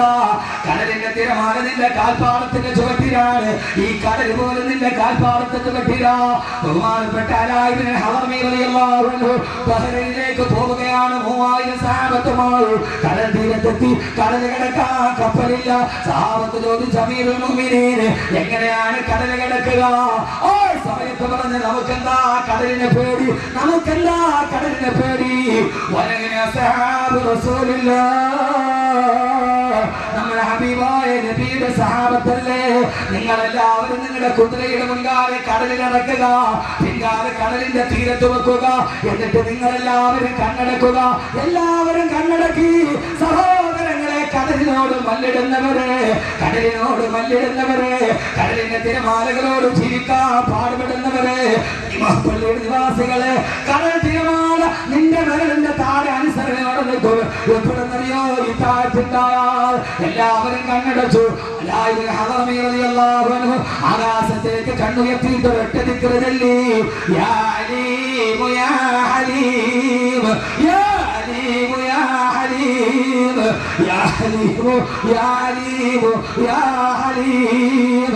ദിക്ർ ചൊല്ലിക്കഴിഞ്ഞു. സഹാബത്തിനോട് പറഞ്ഞ് കണ്ണു തുറന്നു കൊള്ളുക. ഞങ്ങളുടെ കണ്ണു തുറന്നു നോക്കിയപ്പോ ഞങ്ങളുടെ കുതിരകള് ബഹ്റൈനിലെത്തിയിരുന്നു. പള്ളിക്കാരെ, ജയിൽവാസിയാവണം, ഇത്താഅത്തുണ്ടാകണം. തിരമാലയുടെ മുമ്പിൽ നിന്ന് നീ ദിക്ർ ചൊല്ലിയാൽ, മോനെ, വഞ്ചി ഉണ്ടെങ്കിൽ കപ്പലുണ്ടെങ്കിൽ കപ്പലിൽ സഞ്ചരിച്ചാൽ 1 മാസം കഴിഞ്ഞേ ബഹ്റൈനിൽ എത്തുകയുള്ളൂ. കപ്പലുണ്ടായിരുന്നെങ്കിൽ എനിക്ക് ഇത്ര പെട്ടെന്ന് എത്താൻ കഴിയുമായിരുന്നില്ല. 10 ദിക്ർ ചൊല്ലി തീരേണ്ട താമസം. ഈ കടലിൽ കിടന്ന് ബഹ്റൈനിലെത്തി. അസ്ഹാബ് റസൂലില്ലാഹ് വഴിതെറ്റിയ സഫീന റളിയല്ലാഹു തആല നടന്നു പോകുമ്പോ വായു പിളച്ചുകൊണ്ട് സിംഹം കുതിച്ചു ചാടി. തന്നെ കടിക്കാൻ വരുന്ന സിംഹത്തോട് സഫീന പറഞ്ഞു, കിഫി അസദി കിഫി കിഫി, ഓ മൃഗരാജനെ, കിഫി നിൽക്കുക, നിൽക്കുക, നിൽക്കുക. അനഖാദിമു റസൂലില്ലാഹ്, ഞാൻ ഹബീബായ നബിയുടെ സേവകനാണ്, എന്നെ തൊട്ടു പോകരുത്. ആ സിംഹക്കുട്ടി മുമ്പിൽ നടന്നു. അദ്ദേഹത്തിന്റെ 2 കാലും നാട്ടിൽ കൊണ്ടുപോയി വെക്കുന്നത് വരെ ഒരു പൂച്ചക്കുട്ടിയെ പോലെ സിംഹക്കുട്ടി മുമ്പിൽ നടന്നു. അതുകൊണ്ട് ഒന്ന് ഇത്താഅത്തുണ്ടാകണം. ആരനുസരിക്കണം? ആരനുസരിക്കണം? അല്ലാഹുവിനെ റസൂലിനെ അനുസരിക്കണം. ആ തിരമാലയുടെ മുമ്പിൽ പോയിട്ട് നീ ദിക്ർ ചൊല്ലിയ, ദിക്ർ കഴിഞ്ഞൂടെ? യാ അലീമു, പറമച്ചന്മാരെ, യാ അലീമു യാ അലീമു യാ ഹലീം 10 പ്രാവശ്യം ചൊല്ലിയ, അപ്പൊ ശ്രീലങ്കയിൽ പോവാം, സിലോണിൽ പോവാം. ചിരിച്ചിട്ട് കാര്യമില്ല. ഇബ്നു തൈമിയ്യ പോലും അൽ മുഅ്ജിസാത്തുൽ കറാമയിൽ സംഭവം പറയുന്നുണ്ട്. ഇബ്നു തൈമിയ്യ പോലും എന്തുകൊണ്ട്? ഇപ്പൊ നിങ്ങളുടെ ചിന്ത എന്താണെന്നറിയാവോ? പടച്ചോനെ, നാളെ ഇപ്പൊ വിസ ഒന്നും വേണ്ടല്ലോ, ഉള്ള പൈസ മൊത്തത്തിൽ വെച്ചിട്ട് അവിടെ പോയിട്ട് യാ അലീമു യാ ഹലീം പറഞ്ഞാൽ ആരും അറിയാതെ സൗദി പോയി സാധനം മേടിച്ച് കസ്റ്റംസിനെ കാണാതെ ഇവിടെ കൊണ്ട് വിൽക്കാം. ചിന്ത വിൽക്കാതെ അങ്ങനെ ആയിരിക്കും. മോനെ കഴിയും. എപ്പോ 10 ദിക്ർ ചൊല്ലിയപ്പോ കപ്പൽ പോകുന്നതിന് അപ്പുറം പോയിട്ട് വന്നു. ഇത് കെട്ടുകഥ, ഇത് അഹമ്മദ് പച്ചക്കിത്താവ് നോക്കിയിട്ട് പറയണല്ല. അൽ മുഅ്ജിസാത്തുൽ കറാമയിൽ ഇബ്നു തൈമിയ്യ പോലും പറയുന്നുണ്ട്, കഴിയും. ചങ്ങനാവും. അല്ലാഹു അങ്ങനെ ആക്കട്ടെ. 2 രണ്ടാമത്തെ നേതാവ് ജയിൽവാസിയുടെ രണ്ടാമത്തെ അടയാളം തടവ് പുള്ളി ഉള്ളത് കൊണ്ട് തൃപ്തിപ്പെടുന്നവർ തൃപ്തിപ്പെടുന്നവനാണ്. അദ്ദുനിയാ സിജ്നുൽ മുഅ്മിനി, നീ ദുനിയാവിലെ തടവുള്ളിയാണ്. അല്ലാഹു നിനക്ക് എന്താണോ തന്നത് ആ തന്നത് കൊണ്ട് നീ തൃപ്തിപ്പെടുന്നവനാകണം. വഖിനഅബി തർക്കിൽ മുസ്തഹാബൽ ഫാഖിരി മിമ്മതഅമി വമലാബിസിൻ വമനാസിലാ. അള്ള തന്നത് ചറ്റപ്പുരയാണോ അതുകൊണ്ട് തൃപ്തിപ്പെടാൻ കഴിയണം. പലിശ മേടിച്ചിട്ട് വലുതാകാൻ തോന്നരുത്, ചീട്ട് കളിച്ചിട്ട് വലുതാകാൻ നോക്കരുത്. ജയിൽ പുള്ളിയുടെ രണ്ടാമത്തെ ഗുണം അവൻ ജയിലിൽ കൊടുക്കുന്ന ഭക്ഷണം എന്താണ് അത് ഉള്ളത് കൊണ്ട് തൃപ്തിപ്പെടുന്നവനാണ്. ജയിൽ പുള്ളിയുടെ രണ്ടാമത്തെ ഗുണം അൽക്കനാ. ഹബീബായ നബി പറഞ്ഞു, സമയമില്ലാത്തത് കൊണ്ട് പെട്ടെന്ന് പറയുകയാ, നീ അല്ലാഹു നൽകിയ കുറച്ചുകൊണ്ട് നീ തൃപ്തിപ്പെട്ടാൽ നീ കുറച്ചവര് ചെയ്താൽ അത് അല്ലാഹുവിന്റെ തൃപ്തിയാണെന്ന് നബി മുഹമ്മദ് മുസ്തഫ. പഠിക്ക്, പാഠം പഠിക്ക്. അള്ളാഹ് നിനക്ക് ഇത്തിരിയെ തന്നുള്ളൂ, നീ അതുകൊണ്ട് തൃപ്തിപ്പെട്ടു. എന്നാൽ നീ അള്ളാഹ്ക്ക് വേണ്ടി ഇത്തിരിയെ ചെയ്തുള്ളൂ, അള്ളാഹ് തൃപ്തിയാണ്. എനിക്ക് അള്ളാഹ് തന്നില്ലല്ലോ, ഇനി തന്നെ അത്യാഗ്രഹമൊന്നുമില്ല. അള്ളാഹ് തന്നത് ആ കടലോരത്തൊരു കൊച്ചു വീട്, അല്ലെങ്കിൽ ഒരു മുറുക്കാൻ കച്ചവടം. പടച്ചോനെ നീ എനിക്കിത് തന്നതാണ്, ഞാൻ തൃപ്തിപ്പെട്ടു. അപ്പൊ നീ ചെയ്യുന്ന ചെറിയ അമല് കൊണ്ട് അള്ളാഹു എത്ര കാരുണ്യവാനാ നീ ചെയ്യുന്ന. അപ്പൊ കൂടുതലുള്ളവൻ കൂടുതൽ ചെയ്യേണ്ടി വരും, കൂടുതലുള്ളവൻ കൂടുതൽ ചെയ്യേണ്ടി വരും. എന്റെ പ്രിയപ്പെട്ട സഹോദരങ്ങളെ, അള്ളാഹു തൗഫീക്ക് നൽകട്ടെ, അള്ളാഹു തൗഫീക്ക് നൽകട്ടെ. കൂടുതലുള്ളവൻ കൂടുതൽ ചെയ്യേണ്ടി വരും. ഇപ്പൊ ഇവിടത്തെ ഒരു തൈക്കാവിലെ ഇമാമ് 6000 രൂപ ശമ്പളം, അദ്ദേഹം തോന്നുന്നു വിചാരിച്ചാൽ 2 റക്അത്ത് സുന്നത്ത് നിസ്കരിച്ചാൽ മതിയാവും. പക്ഷെ ജുമയ്ക്ക് വേണ്ടി മാത്രം വന്നിട്ട് ഇത്രയും ശമ്പളം മേടിക്കണം, ഞാൻ 4 റക്അത്ത് നിസ്കരിക്കേണ്ടി വരും. കാരണം എന്താ, ഉള്ളവനനുസരിച്ച് കൂടുതൽ ചെയ്യണം. കുറച്ച് ജയിൽവാസിയുടെ രണ്ടാമത്തെ പഠിച്ചോ, രണ്ടാമത്തെ അടയാളം ഉള്ളത് കൊണ്ട് തൃപ്തിപ്പെടും. അള്ളാഹു തന്നത് എന്താണ് അതുകൊണ്ട് തൃപ്തിപ്പെടും. അള്ളാഹു നൽകട്ടെ, അള്ളാഹു നൽകട്ടെ, അള്ളാഹു നൽകട്ടെ. എന്റെ പ്രിയപ്പെട്ട സഹോദരങ്ങളെ, ഈ ഉള്ളവർക്കാണ് പിന്നെയും കാണുന്നൊരാഗ്രഹം. അള്ളാഹു മാറ്റി തരട്ടെ, അള്ളാഹു മാറ്റി തരട്ടെ. എന്നാൽ ഉള്ളവരെല്ലാവരും അങ്ങനെയല്ല. ഇന്ന് കേരളത്തിലെ, ഇന്ത്യയിലെ ഏറ്റവും വലിയ പ്രമുഖനായ പണക്കാരനാണ് MA യൂസുഫ് അലി. അള്ളാഹു പൈസ നൽകട്ടെ. അദ്ദേഹവുമായി അടുത്ത ആളുകൾ ചില ഗുണങ്ങൾ അദ്ദേഹത്തിനോട് പറഞ്ഞു. എനിക്ക് അദ്ദേഹത്തിന് പണം കണ്ടിട്ടല്ല, അടുത്ത ആളുകൾ എന്നോട് പറഞ്ഞു, ഉസ്താദേ അദ്ദേഹത്തിന് കുറച്ച് ഗുണമുണ്ട്. എവിടെയാണോ ബാങ്ക് വിളിക്കുക അവിടെ നിസ്കരിച്ചിരിക്കും. ബാങ്ക് വിളിച്ചാൽ പിന്നെ യാത്ര ചെയ്യും. അദ്ദേഹത്തിന് അടുക്കൽ ഒരു ഫംഗ്ഷന് പോയാൽ ഞാൻ വളരെ ഇഷ്ടപ്പെട്ട ഒരു ഗുണമാണ്. അദ്ദേഹം പറയും, അസറിന് ശേഷം വരാം, മഗ്രിബിന് ശേഷം വരാം, അല്ലെങ്കിൽ സുബൈക്ക് ശേഷം ആക്കിക്കും. നമ്മൾ പറയും, ഒരു മോലാലിയുടെ അടുക്കൽ പോയിട്ട് ഒരു ഉൾക്കാരണം വരുമോ? ആഫ്റ്റർ 4 o'clock, ബിഫോർ അല്ലെങ്കിൽ 4, നിങ്ങൾക്ക് തെറ്റായിരിക്കും, ശരിയാണ്. അപ്പോ സുബൈക്ക് ശേഷം, അസറിന് ശേഷം അതൊരു ജീവിതത്തിന്റെ ചിന്തയാണ്. ഞാൻ പറയും അസറിന് ശേഷം, പലപ്പോഴും ഞാൻ പറയും 9:30 ശേഷം, മഗ്രിബിന് ശേഷം, അസറിന് ശേഷം, അതൊരു ജീവിതത്തിൽ ഉണ്ടാകുന്ന ഒരു പ്രതിഫലത്തിൻ്റെത്. അങ്ങനെ ജീവിതത്തിൽ നമ്മൾ സൂക്ഷിക്കുന്ന ചില മൂല്യങ്ങൾ, അത് എവിടെ എത്തിയാലും നമ്മൾ വിട്ടുവീഴ്ച ചെയ്യാതിരിക്കും. അതുകൊണ്ടാണ് പോപ്പ് ഗായകൻ മുസ്ലിമായി പ്ലെയിനിൽ കയറിയപ്പോൾ പറഞ്ഞു, താടി വടിക്കണം. അദ്ദേഹം പറഞ്ഞു, ഇല്ല, ഞാൻ താടി വടിക്കില്ല, നിങ്ങളോടൊത്ത് ചെയ്യാൻ ഞാൻ എൻ്റെ സുന്നത്തിനെ വടിക്കില്ല എന്ന് പറഞ്ഞു യൂസുഫ് അലി ഇസ്ലാം. അതൊക്കെ കാത്തു സൂക്ഷിക്കുന്ന മൂല്യങ്ങൾ. അള്ളാഹുവിനാക്കി തരട്ടെ, അള്ളാഹുവിനാക്കി തരട്ടെ. ഉള്ളത് കൊണ്ട് തൃപ്തിപ്പെടുക. 3 ആദരവായ പ്രവാചകൻ നബി മുഹമ്മദ് മുസ്തഫ സല്ലല്ലാഹു അലൈഹി വസല്ലം പറഞ്ഞ 3ാമത്തെ ഗുണം തവക്കുലാക്കുക. ജയിൽവാസി എല്ലാ തവക്കുലാണ്. രാവിലെയും വൈകുന്നേരവും ജയിലിൽ പ്രഭാതമായാൽ ആ സമയത്തിന്റെ ഭക്ഷണം എനിക്ക് കൃത്യമായിട്ട് വരുമെന്ന് അറിയാം. അങ്ങനെ തവക്കുലാകുന്ന ആൾക്കാണ്. അതുകൊണ്ട് എല്ലാ പടച്ചറപ്പിലും തവക്കുലാക്കുക, എല്ലാ പടച്ചറപ്പിലും തവക്കുലാക്കുക. സ്വന്തം 2 മക്കളെ നഷ്ടപ്പെട്ടു പോയപ്പോ യാക്കൂബ് നബി അലൈഹിസ്സലാത്തു വസ്സലാം സ്വന്തം കൺമണികളായ മക്കളെ നഷ്ടപ്പെട്ടു പോയപ്പോ യാക്കൂബ് നബി പറഞ്ഞത് എന്തെന്നറിയോ?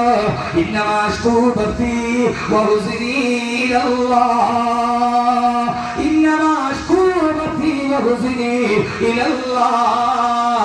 എന്റെ എല്ലാ ദുഃഖങ്ങളും എന്റെ പറച്ചറപ്പിന്റെ മുമ്പിൽ ഞാൻ ഏൽപ്പിക്കുകയാണ്. എന്റെ മക്കളെ നഷ്ടപ്പെടുത്തിയത് അവനല്ലോ, അതുകൊണ്ട് എനിക്കതൊരു പ്രശ്നമില്ല എന്ന് പറഞ്ഞ് എല്ലാ ദുഃഖങ്ങളും വരുമ്പോ, സഹോദരങ്ങളെ സർവ്വ ദുഃഖങ്ങളും വരുമ്പോ, ഈ ദുനിയാവിലെ പ്രയാസം വരുമ്പോ, ഇന്ന് സെൻട്രൽ ജുമാ മസ്ജിദിന്റെ ജുമാ നിസ്കാരം കഴിഞ്ഞിറങ്ങുമ്പോ 3 ചെറുപ്പക്കാർ ഒരേ സമയത്തിന്റെ അടുക്കൽ വന്നിട്ട് പറഞ്ഞു, ഉസ്താദേ ദുആ ചെയ്യണം, 1 മാസമായി RCCയിലാണ്.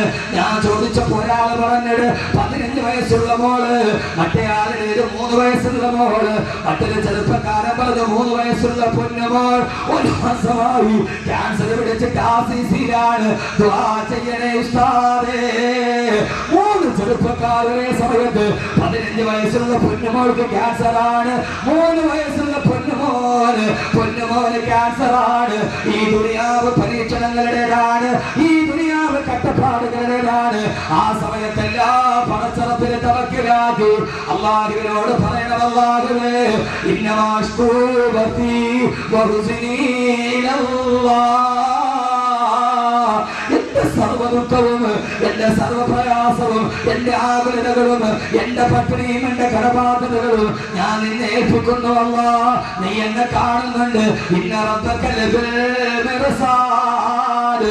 നീ എന്നെ കാണുന്നുണ്ട് റബ്ബേ എന്ന ബോധത്തോട് ഈ ദുനിയാവിൽ എന്ത് പ്രയാസമുണ്ടായാലും അത് മുഴുവൻ തടവ് പുള്ളിയപ്പോൾ തവക്കുലോടെ പടച്ചറപ്പിന്റെ മുമ്പിൽ എത്തിക്കണം. അല്ലാഹു തൗഫീഖ് നൽകുമാറാകട്ടെ. എന്ത് വന്നാലും ഏത് പ്രയാസം വന്നാലും എന്ത് ചെയ്യണം? ആളുകളെതിരായേക്കാം, തവക്കുലാക്കുക. ആളുകളെതിരായേക്കാം, എന്തിന്റെ പേരിൽ? സത്യം പറഞ്ഞതിന്റെ പേരിൽ. ആരോട് പറയണം? സത്യം പറഞ്ഞതിന്റെ പേരിൽ ആളുകളെതിരായി.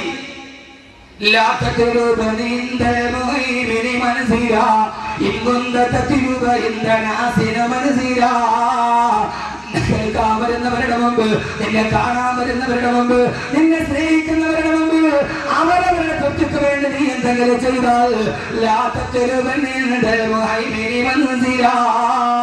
എന്റെ മുമ്പിൽ വന്നാൽ നീ ഒന്നും തേടണ്ട.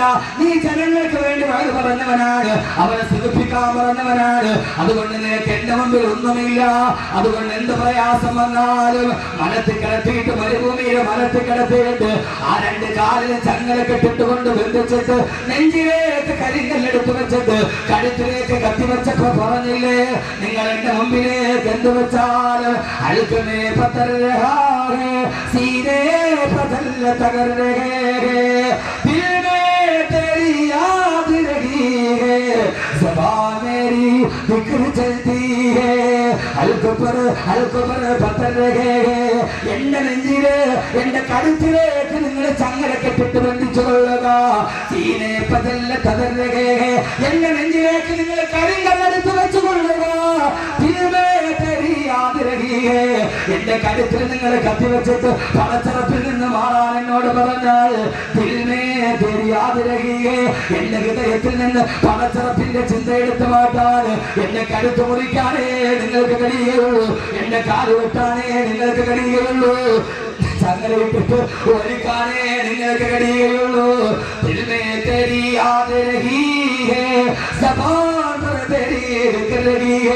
എന്റെ ഹൃദയത്തിന്റെ ഉള്ളിൽ നിന്ന് റബ്ബിനെ മാറ്റിക്കളയാൻ, എന്റെ നാവിൽ നിന്ന് അല്ലാഹുവിനെ വിക്രമമാക്കാൻ നിങ്ങൾക്ക് ഇടയില്ലെന്ന് മലനികളെന്ന് തുമയത്തുവിനെ ജനത്തിനോട് പറഞ്ഞില്ലേ? കടുത്തവനായ ബിലാൽ പറഞ്ഞു ഉമയ്യത്തിനോട്, എന്റെ നെഞ്ചിൽ കല്ല് വെക്കാനല്ലേ നിനക്ക് പറ്റൂ, എന്റെ കഴുത്ത് വെട്ടാനല്ലേ നിനക്ക് പറ്റൂ, ചാട്ടവാറ് ചടിക്കാനല്ലേ പറ്റൂ. എന്റെ ഹൃദയത്തിലിരിക്കുന്ന എന്റെ നെഞ്ചിന്റെ മുകളിലെ കല്ലിരിക്കുകയുള്ളൂ. എന്റെ ഹൃദയത്തിൽ നെഞ്ചിന്റെ ഉള്ളിൽ ഹൃദയമുണ്ട്, അതിൽ നിന്ന് എന്റെ റബ്ബിനെ കളയാൻ ഉമയ്യത്തെ നിനക്ക് കഴിയില്ല. ഏത് പച്ച പരിഷ്കാരി വന്നാലും എന്റെ പ്രിയപ്പെട്ട പെങ്ങളെ ഹൃദയത്തിന്റെ ഉള്ളിൽ നിന്ന് പടച്ചറപ്പിന്റെ കളയരുത്. ഒത്തവക്കലൻ മുത്തജല്ലിദൻ ഫീ റിസ്ഖിക തിക്കതംബി വഅദ റബ്ബി അക്രമ മുഫ്ദിലാ. പടച്ചറപ്പിനെ തവക്കുലാക്കണം. അല്ലാഹു തൗഫീഖ് നൽകട്ടെ. എന്റെ പ്രിയപ്പെട്ട സംഘാടകരായ ചെറുപ്പക്കാരോട് എല്ലാം അല്ലാഹുവിൽ തവക്കുലാക്കണം. 4ാമത്തെ ഗുണം നിർത്തുക. ഇത് മനസ്സിലുണ്ടാവണം. തടവുകളിൽ അബ്ദുൽ മുഅ്മിൻ ഹദീസിൽ അർത്ഥം പറയുക. 4ാമത്തെ ഗുണം അർജാഉ, ഒരു പ്രതീക്ഷ ഉണ്ടാവും. ഉണ്ടോ? ജയിലിൽ കിടക്കുന്ന തടവ് പുള്ളിക്ക് ഒരു പ്രതീക്ഷയുണ്ട്, എന്നെങ്കിലും ഒരിക്കൽ ഈ അടിയുടെ കൂടി തുറക്കും, ഞാൻ മോചിതനാവും, ഞാൻ മോചിതനാവും. എന്നെങ്കിലും തടവ് പുള്ളിയുടെ ഗുണം, നാലാമത്തെ ഗുണം പ്രതീക്ഷയാണ്. റജാ എന്താണ്? എന്നെങ്കിലും എന്റെ ശിക്ഷയുടെ കാലാവധി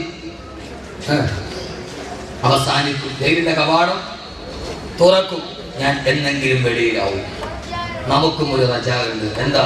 നമ്മുടെ ജയിലിന്റെ കവാടവും, നമ്മുടെ ഈ ദുനിയാവെന്ന ജയിലിന്റെ കവാടവും തുറക്കും. തുറന്നു കഴിഞ്ഞാൽ നെഞ്ചിൻ കൂടിന്റെ ഉള്ളിൽ നിന്ന് ആത്മാവ് പുറത്തു വരും.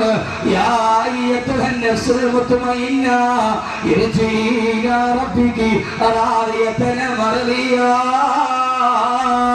ഫദ്ഖുലി ഫീ ഇബാദി വദ്ഖുലി ജന്നതി. കൂടിന്റെ ഉള്ളിൽ നിന്ന് എന്റെ ആത്മാവ് വെളിയിലേക്ക് വരും. എന്റെ ശരീരം കൊണ്ടുപോയി 6 അടി മണ്ണിൽ കൊണ്ടുപോയി വെക്കും. പിരിങ്കല്ല് മുകളിൽ വെച്ചു തൊട്ട് ഓടിയിട്ട് മണ്ണ് വീട്ട് സ്ഥലവും വീട്ട് എല്ലാവരും പിടിമണ്ണ് വാരിയിട്ടിട്ട് എല്ലാവരും എന്റെ നാട്ടിൽ നിന്ന് പോകും. ഞാനാണെങ്കിലോ ഇലാ റഹ്മത്തില്ല, പടച്ചറപ്പിന്റെ മുമ്പിൽ എന്നെ ഹാജരാക്കപ്പെടും. അല്ലാഹു പറയും, യാ ഇബാദി, എന്റെ അടിമകളെ, നിഴലിനെ പ്രണയിക്കാത്തവര് എന്റെ അടുക്കലോട്ട് കടന്നു കൊള്ളുക. ഇനിയാണ് നിങ്ങൾക്ക് പേടിയാൽ നീങ്ങിപ്പോകാത്ത നിഴലുള്ളത്.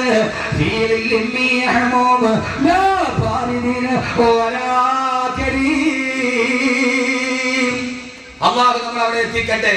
നമ്മൾ ഇവിടെ നിന്ന് പോകും, 6 മണിയിൽ കിടക്കും. അവിടെ നിന്ന് എഴുന്നേറ്റ് ആരും നിന്നെ രക്ഷിക്കുകയില്ല. രക്ഷിക്കുമെന്ന് കരുതിയിട്ട് നിലവിളക്ക് കത്തിച്ച് ആ നിലവിളക്കിൽ തന്നെ രക്ഷിക്കാൻ സഹസ്രനാമം ചൊല്ലി അവസാനം 1000 നാമം ചൊല്ലിയിട്ട് 1000 നാമം ചൊല്ലുന്നതിന്റെ അന്ന് ആ നിലവിളക്ക് പിടിച്ച വെളിച്ചെണ്ണയിൽ നിന്ന് തീ പിടിച്ചിട്ടാണ് സിനിമാ നടി സുകുമാരി മരിച്ചുപോയത്. സഹോദരങ്ങളെ, കേൾക്കേണ്ടത് ആ സമയത്ത് നിലവിളക്കിന്റെ വെളിച്ചമല്ല, കാതിൽ വന്ന് പറയണം, യാ അയ്യത്തുഹൻ നഫ്സുൽ മുത്മഇന്ന, നന്നായിട്ട് ജീവിച്ച മനുഷ്യ, ആഖിറത്തെ പ്രേമിച്ചവനെ, വാ എന്റെ മുമ്പിലേക്ക് വാ. ഇനി നിനക്ക് നീങ്ങിപ്പോകാത്ത നിഴലുണ്ട്. നീങ്ങിപ്പോകാത്ത നിഴൽ അതെവിടെയാണ്? നിർത്തൻ. നീങ്ങിപ്പോകുന്ന നിഴൽ. ഹബീബായ നബി പറഞ്ഞു, ഞാനും ദുനിയാവും നല്ല വെയിലുള്ള സമയത്ത് വന്ന് മരത്തിന്റെ തണലിൽ നിന്ന് ഇതസ്തഫാഇല്ലു, ആ മരത്തിന്റെ തണൽ മാറിപ്പോയാൽ എഴുന്നേറ്റ് പോകുന്ന യാത്രക്കാരനെ പോലെയാ എന്റെ പൊന്നുമോനെ. ആഖിറത്തിലൊരു വൃക്ഷമുണ്ട്, അതിന് തണലുണ്ട്, ആ തണൽ നീങ്ങില്ല. നാളെ സ്വർഗത്തിലൊരു വൃക്ഷമുണ്ട്, ആ വൃക്ഷത്തിന്റെ പേര് തൂബ എന്നാണ്. അതിന്റെ ഇല വെള്ളി കൊണ്ടുണ്ടാക്കിയതാണ്. അതിന്റെ കായ്കനികൾ സ്വന്തമാണ്. അതിന്റെ വടി ദൂരം ഒരറ്റത്ത് നിന്ന് 500 വർഷം കുതിരപ്പുറത്ത് സഞ്ചരിച്ചാൽ അതിന്റെ മറ്റേ അറ്റത്തിൽ നിന്ന് നബി മുഹമ്മദ് മുസ്തഫ. ആഖിറത്തിലൊരു മരമുണ്ട്, അതിന്റെ പേര് തൂബ എന്നാണ്. അതിന്റെ ഇല വെള്ളിയാണ്, അതിന്റെ കായ്കനികൾ സ്വർണ്ണമാണ്. അതിന്റെ തണലിലേക്ക് സഞ്ചരിക്കാൻ ഒരറ്റത്ത് നിന്ന് 500 വർഷം കുതിരപ്പുറത്ത് സഞ്ചരിച്ചാലും മറ്റേ അറ്റത്തെത്തുകയില്ല. അള്ളാഹുവിന്റെ ചുവട്ടിൽ നമ്മളെ ഇരുത്തട്ടെ. അള്ളാഹുവിന്റെ ചുവട്ടിൽ നമ്മളെ ഇരുത്തട്ടെ. അള്ളാഹുവിന്റെ ചുവട്ടിൽ നമ്മളെ ഇരുത്തട്ടെ. ഒരു നല്ല പ്രണയിക്കാൻ പറ്റിയൊരു പെണ്ണിനെ കൂടെ ഞാൻ പറഞ്ഞുതരാം. എന്റെ പൊന്നു സഹോദരങ്ങളെ, അതിന്റെ ആഖിറത്തിലെ സർവ്വവൃക്ഷങ്ങളും പൊക്കം കുറഞ്ഞില്ല. സ്വർഗത്തിലെ വൃക്ഷത്തിന് പൊക്കമില്ല. കാരണം എന്താ? നടന്നു പോകുന്ന വഴിക്ക് പഴം പഠിക്കാൻ പാകത്തിലാണ് സ്വർഗത്തിലെ വൃക്ഷങ്ങൾ എന്ന് നബി മുഹമ്മദ് ഇരുന്നോണ്ട്, സ്വർണ്ണക്കട്ടിൽ ഇരുന്നോണ്ട് പഴം പറിക്കാം. അതുകൊണ്ട് പൊക്കമില്ല, അതുകൊണ്ട് തണല് കൂടുതലായിരിക്കും. അള്ളാഹു നീങ്ങാത്ത ആ നിഴലിൽ അള്ളാഹു നമ്മളെ ഇരുത്തി തരട്ടെ. അള്ളാഹു നമ്മളെ ഇരുത്തി തരട്ടെ. കിളക്കേണ്ട പൂട്ടണ്ട വെയിൽ കൊള്ളണ്ട, നിനക്കുള്ളതൊന്നും തന്നെ നീ അറിയണ്ട. ആ വൃക്ഷത്തിന്റെ ചുവട്ടിലിരുന്ന് കൈയൊന്ന് പൊന്തിച്ചാൽ സ്വർഗത്തിലെ പഴം വരും. ഒരു പഴം കഴിച്ചു, അടുത്ത പഴം അവിടെ മുളയ്ക്കും. ആദ്യം കഴിച്ച പഴത്തിന്റെ രുചിയല്ല മറ്റേ പഴത്തിന്. ഇപ്പൊ ഇവിടെ ഒരു മാവുണ്ടായി, ഒരു മാമ്പഴം പറിച്ചു നിന്നു, അവിടെ അടുത്ത മുളയ്ക്കും. ആ മാമ്പഴത്തിന് ഈ മാമ്പഴത്തിന് രുചി വ്യത്യാസമുണ്ടോ? ഇല്ല. സ്വർഗവാസി ഒരു പഴം കഴിച്ചാൽ അപ്പൊ തന്നെ അടുത്ത ഒരു പഴം അവിടെ മുളയ്ക്കുന്നതാണ്. പക്ഷെ മുളയ്ക്കുന്ന പഴത്തിന് തിന്ന പഴത്തിന്റെ രുചിയല്ല. മുഖ്തലിഫൻ ഉക്ലുഹാ, മുഖ്തലിഫൻ ഉക്ലുഹാ. ഓരോ മാമ്പഴത്തിനും ഓരോ രുചിയാണെന്ന് അള്ളാഹുവിന്റെ വിശുദ്ധ ഖുർആൻ. അങ്ങനെ ആ വൃക്ഷത്തിന്റെ ചുവട്ടില് നമ്മളിങ്ങനെ ഇരിക്കുമ്പോഴാണ് സഹോദരങ്ങളെ ഒരു സുന്ദരി പെണ്ണ് നടന്നു വരിക. ആ പെണ്ണിന്റെ പേര് ഇസ്മുഹാ ലായിബ. ആ പെണ്ണിന്റെ പേര് ലായിബ എന്നാണ് നബി മുഹമ്മദ് മുസ്തഫ. നമ്മളിങ്ങനെ സ്വർഗത്തിന്റെ വൃക്ഷത്തിന്റെ ചുവട്ടിലിരിക്കുമ്പോഴാണ് സ്വർഗത്തിലൊരു സുന്ദരി പെണ്ണ്, അടിപൊളി ഒരു പെണ്ണ് വന്നു മുമ്പിൽ കൂടെ. സ്വർഗവാസികൾ ഇങ്ങനെ ഇരിക്കുക, അവരുടെ കൂടെ അവരുടെ കൂടിമാരുണ്ട്. അപ്പൊ ഒരു പെണ്ണ് വരും, ഇസ്മുഹ, പെണ്ണിന്റെ പേര് അതേതായാലും ഓർമ്മ, പെണ്ണിന്റെ പേര് ലായിബ. രണ്ട് പെണ്ണിന്റെ പേരാണ് ഹബീബായ നബി തങ്ങൾ പറഞ്ഞിട്ടുള്ളത്. ഒന്ന് ഇസ്മുഹ ഐന, ഐന എന്ന് പറയുന്നത് ഒരു പെണ്ണിന്റെ പേര് പറയുന്നുണ്ട്. രണ്ടാമത്തെ ലായിബ. ആ പെണ്ണൊന്ന് ചിരിച്ചാൽ ആ പെണ്ണിന്റെ മുൻപല്ലിന്റെ പ്രകാശം 400 മൈൽ അപ്പുറം കാണുമെന്ന് നബി മുഹമ്മദ് മുസ്തഫ. 400 മൈൽ എന്ന് പറഞ്ഞാൽ ഏതാണ്ട് സുമാർ 600 കിലോമീറ്റർ എന്ന് പറഞ്ഞാൽ ഭീമാപ്പള്ളിയിൽ നിന്ന് കണ്ണൂർ വരെ 600 കിലോമീറ്റർ. അപ്പൊ ആ പെണ്ണ് കണ്ണൂരിൽ നിന്നിട്ട് ചിരിച്ചാൽ ഭീമാപ്പള്ളി നിന്ന് കാണാം. എന്തായിരിക്കും പെണ്ണ്?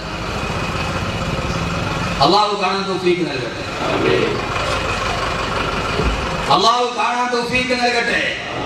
ആ പെണ്ണ് സ്വർഗവാസികളുടെ മുമ്പിലൂടെ നടന്നിട്ട് തോന്നും, എന്റെ പുതിയാപ്രയുടെ തൂതാവൃക്ഷത്തിന്റെ ഹൂരണീയങ്ങളായ പെണ്ണുങ്ങളുമായി തന്നിച്ചിരിക്കുന്ന സ്വർഗവാസികൾ പറയും, നിന്റെ പുതുമണമായ ഞാനാണ് എന്റെ കിടപ്പറയിലേക്ക് വരിക എന്ന് വിളിക്കുമ്പോ ആ പെണ്ണിങ്ങനെ നടന്നു പോകും. അവസാനം ചോദിക്കും, പെണ്ണെ നിന്റെ പുതുമണവാളനാരാ? ആ സമയത്ത് ലായിബ എന്ന പെണ്ണ് തിരിഞ്ഞു നിന്നിട്ട് ചോദിക്കുമത്രേ,